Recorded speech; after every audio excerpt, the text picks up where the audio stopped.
হৃদয় নিংড়ানো অশ্রুসিক্ত নয়নে প্রতি বছরের ন্যায় এবারও নেত্রকোনার স্বতঃস্মৃতে মুহব্বিনে আহলে বাইত রেজভিয়া দরগা শরীফে যথাযোগ্য ধর্মীয় ভাবগাম্ভীর্যে 14 ফেব্রুয়ারি শুক্রবার মহান আহলে বাইত প্রিয় নবীজির পরিবার পরিজন এর স্মরণে 15তম ওরসে আজিম অনুষ্ঠিত হয়। এতে এলাকাবাসী সহ সারা দেশের বিভিন্ন জেলার ভক্ত মুরিদাগণ সহ অংশগ্রহণ করেন। বাদ ফজর, কোরআন খতম, তাসবিহ, তাহলিল, জিকির, আজকার, মিলাদ, কিয়ামের মাধ্যমে আরম্ভ হয়ে রাতব্যাপী শবে বরাত পালন, ইবাদত বন্দিগি ও কোরআন সুন্নাহর আলোকে আহলে বাইতের মর্যাদা, তিনিদের প্রতি মুমিন মুসলমানগণের আন্তরিক মহব্বতের সম্পর্ক অটুট রাখা ও অনুসরণে গুরুত্ব, পরকালীন মুক্তির পথ সন্ধান, প্রাত্যহিক জীবনে আহলে সুন্নাতের মতাদর্শের আলোকে জীবন পরিচালনার প্রয়োজনীয়তা তুলে ধরে দেশ বরণ্য পীর,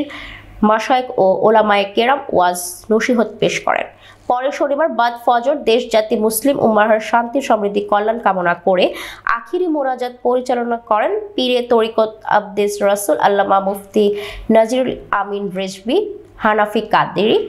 পীর সাহেব মুহিব্বিনে আহলে বাইত রেজভিয়া দরগা শরীফ খলিফায়ে দরগায়ে আলা হযরত। ওরসে বক্তব্য রাখেন জামিয়া ইলমে মদিনা এর ভারপ্রাপ্ত অধ্যক্ষ শাহজাদা নাইমুল আমিন রেজভী, বাংলাদেশ রেজভিয়া তালিমুস সুন্নাহ বোর্ড ফাউন্ডেশনের মহাসচিব মুফতি কাজী সিদ্দিকুর রহমান নাজেরি, মুফতি ইব্রাহিম খলিল রেজভী, মুফতি জসিম উদ্দিন মুজাহিদি, মুফতি আলী শাহ নাজিরি, মুফতি আলমগীর হোসাইন নাজিরি, মুফতি খায়রুল বাশার হাক্কানি, মাওলানা আবু ইউসুফ নাজিরি, মুফতি গোলামে আকবর, মাওলানা হাফিজ আব্দুর রহিম নাজিরি, মাওলানা হাবিবুর রহমান নাজিরি, মাওলানা মোবারক হোসেন,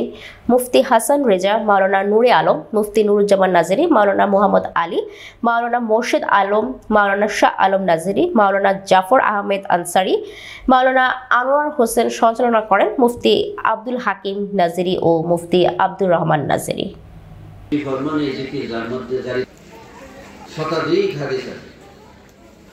ওযু থাকুক আর না থাকুক, এক নম্বর ওজিফা হলো